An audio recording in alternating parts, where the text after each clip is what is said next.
Zak Bagans, paranormal investigator, television show host, museum owner and operator. The Zak Bagans Museum in downtown Los Angeles advertises itself as one of the scariest things to do in the town. But is it worth the money?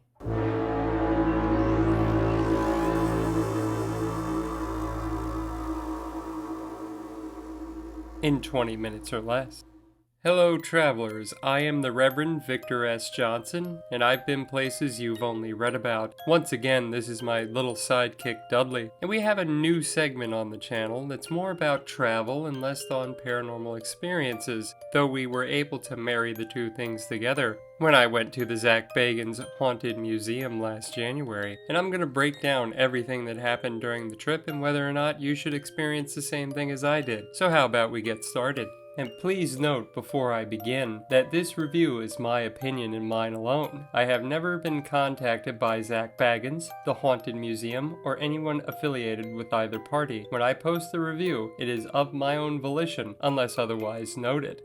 Now, according to the website for the Haunted Museum, the home that the museum is in was built in 1938, which would have put it smack dab in the middle of the first boom of Las Vegas, after the Hoover Dam was constructed and casino gambling was legalized, but before the mafia takeover by Bugsy Siegel. If my memory from the tour serves me correctly, actress Jenna Jameson reached out to Zak to let him know this building was haunted. Allegations of cult rituals in the basement and residual hauntings from those who died on the property make up the backbone of the tour. I went all in for this because I have a rule, traveler. If I experience an attraction, I will go all in on that attraction. I want the entire experience because, as a budget adventurer, I don't know if I'll ever be able to return to a place. So in paying the extra $30-ish, I was given this neato R.I.P lanyard pictured above, a free t-shirt of very excellent quality, all things considered, and the right to participate in extra parts of the tour. The last part might have been the most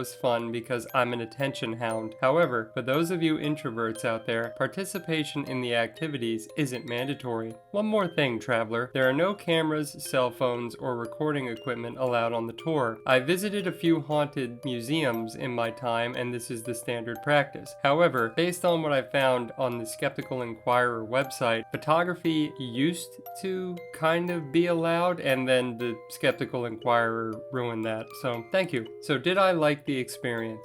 I felt like it was worth every penny.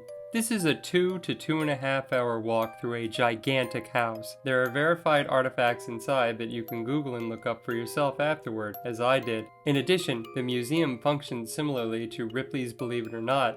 Ripley's formerly being in Atlantic City. Now they have a maze located in Wildwood, New Jersey, discussing American and European Gothic cultures such as the Oddfellow Society. Other exhibits include morbid and true crime related things. I won't spoil the tour for you with more details though. You, as a guest, are shown not only exhibits in history, but videos and photographs of anomalies on the tour. These include orbs, vortexes, audio recordings, video recordings of other tour groups experiencing overwhelming, dizzying, and unexplainable vertigo. I experienced this overwhelming feeling at an exhibit. Again, I won't spoil which one. You need to have this adventure for yourself, traveler, but you might just get to see something that I didn't see. Staff and employees told us that sometimes the man himself makes an appearance during tours in his museum. These are not special appearances. Zak just happens to come in and work on the exhibits from time to time. There's no guarantee you'll get to see him live. However, Zak does narrate the video presentations of exhibits himself.